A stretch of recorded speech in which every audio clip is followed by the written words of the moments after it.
Om Shanti.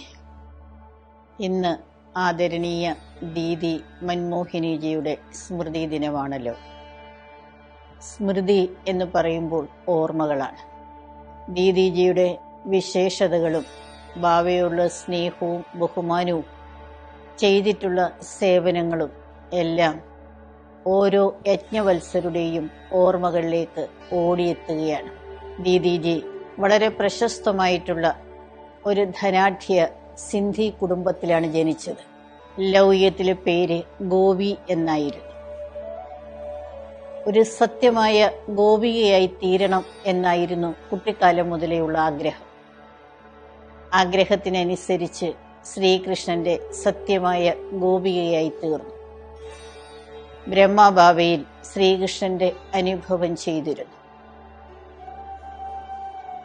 Almighty ശിവബാബയെയും പിതാശ്രീ ബ്രഹ്മബാബയെയും ശരിക്കും തിരിച്ചറിഞ്ഞ് ഓരോ നിമിഷവും ഓരോ ശ്വാസത്തിലും ബാബയുടെ മാത്രം ഓർമ്മയിൽ ബാബയുടെ സേവനം മാത്രം ചെയ്തുകൊണ്ടിരുന്നു. ദീദിജി തന്റെ ഈശ്വരീയ ജീവിതത്തിന്റെ തുടക്കത്തിൽ വന്നിട്ടുള്ള എല്ലാ വിഘ്നങ്ങളെയും തടസ്സങ്ങളെയും തിരിച്ചറിഞ്ഞ് സെക്കൻഡിൽ നിശ്ചയബുദ്ധിയോടെ വലിച്ചെറിഞ്ഞ് തന്റെ ലൗകിക അമ്മയായ ക്യൂൻ മദറും അതേപോലെ സഹോദരി ഷീലിനോടൊപ്പം യജ്ഞത്തിൽ പൂർണ്ണമായും സമർപ്പിതമായി. ദീദിജിയുടെ അലൗകിക നാമം മൻമോഹിനി എന്നായിരുന്നു. ത്രികാലദർശി ബാബ്ദാദ ഈ പേര് നൽകിയത് അറിഞ്ഞുകൊണ്ട് തന്നെയാണല്ലോ. ഏതുപോലെ പേര് അതേപോലെ തന്നെ എല്ലാവരുടെയും മനസ്സിനെ മോഹിപ്പിച്ച് ബാബയുടേതാക്കുമായിരുന്നു.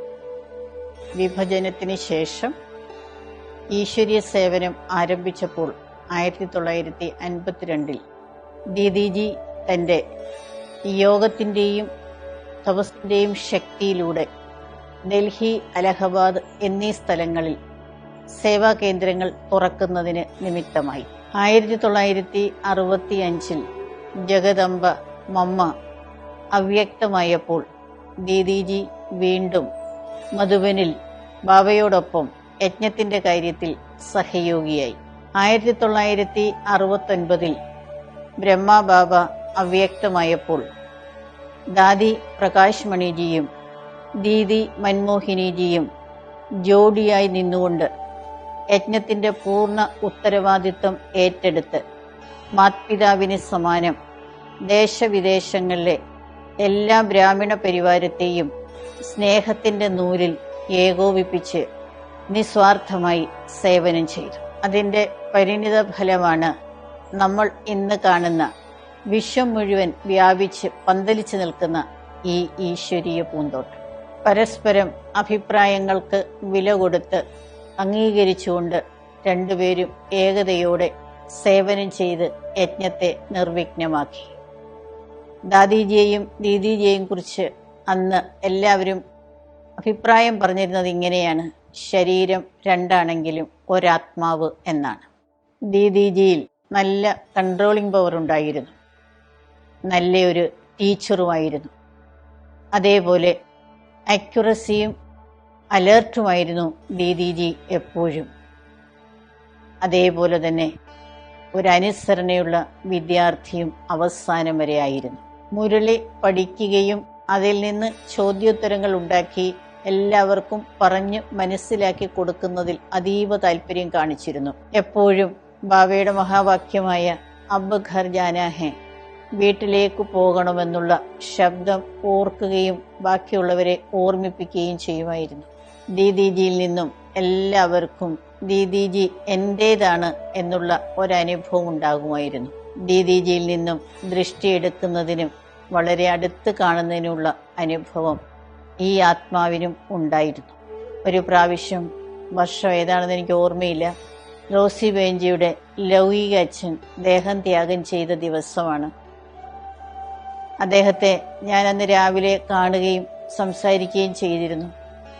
കുറച്ചു കഴിഞ്ഞപ്പോൾ ദേഹം ത്യാഗം ചെയ്തു എന്നുള്ള വാർത്ത കേട്ടപ്പോൾ അതെനിക്ക് കുറച്ച് വിഷമമുണ്ടാക്കി. അദ്ദേഹം വളരെ നല്ല വളരെ ഉയർന്ന ഒരു വ്യക്തിത്വത്തിന്റെ ഉടമയായിരുന്നു. ആ വിഷമത്തിൽ ഞാനിങ്ങനെ ബാബയുടെ മുറിയിൽ വാതിൽ നിൽക്കുമ്പോൾ ദീദിജി അതുവഴി വരികയായിരുന്നു. എൻ്റെ മുഖം കണ്ടപ്പോൾ എൻ്റെ കൈക്ക് പിടിച്ചുകൊണ്ട് എന്താ ഫീൽ ചെയ്തോ? എല്ലാം ഡ്രാമയല്ലേ? അചാനക് അപ്രതീക്ഷിതമായിട്ടെല്ലാം സംഭവിക്കുമെന്നല്ലേ ബാബ നമ്മളെ ഓർമ്മിപ്പിച്ചിട്ടുള്ളത്? പിന്നെ എന്തിനാണ് ഫീൽ ചെയ്യുന്നത് എന്ന് എന്നോട് ചോദിച്ചു. എന്നെ നിശ്ചിന്തമാക്കി.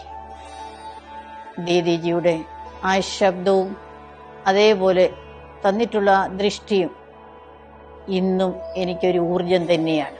അങ്ങനെ നിസ്വാർത്ഥമായി വളരെ ആത്മാർത്ഥമായി തന്നെ ബാബയുടെ സേവനം ചെയ്ത് ബാബ്ദാദയുടെ ഹൃദയസിംഹാസനത്തിൽ സ്ഥാനം പിടിച്ചു. 1983 ജൂലൈ 28 ദീദിജി അവ്യക്തവദനവാസിയായി അഡ്വാൻസ് പാർട്ടിയിലേക്ക് പോയി. ഈ ദിവസം നമ്മളെല്ലാവരും ദീദിജിയുടെ മഹാവാക്യങ്ങളെ അഥവാ ദീദിജി എന്താണോ നമ്മളെ പഠിപ്പിച്ചത് അതനുസരിച്ച് എല്ലാവരും ജീവിക്കുമെന്നുള്ളൊരു ദൃഢസങ്കല്പം കൂടി എടുക്കുകയാണ് വേണ്ടത്. കാരണം സമയം നമുക്ക് വളരെയധികം സൂചനകൾ നൽകിക്കൊണ്ടിരിക്കുകയാണ്. അബ് ഘർ ജാനാ ഹെ ദീദി അന്ന് എത്രയോ സമയത്തിന് മുൻപ് തന്നെ അത് പ്രാക്ടീസ് ചെയ്തിരുന്നു. ഇന്ന് സമയം അത് നമ്മുടെ മുന്നിൽ വന്നിരിക്കുകയാണ്. എല്ലാവരും വീട്ടിലേക്ക് പോകണമെന്നുള്ള ഓർമ്മയും അതേപോലെ ബാബയെ കൂടുതൽ കൂടുതൽ സ്നേഹിക്കുകയും ഒരുമയോടുകൂടി ഏകതയോടുകൂടി മുന്നോട്ട് പോകാമെന്നുള്ള ദൃഢസങ്കല്പവും എടുത്താൽ തീർച്ചയായിട്ടും ദീദിജിക്ക് വളരെയധികം സന്തോഷമുണ്ടാകും. അങ്ങനെ നമുക്കെല്ലാവർക്കും ഒരുമയോടുകൂടി തന്നെ മുന്നോട്ട് പോകാം.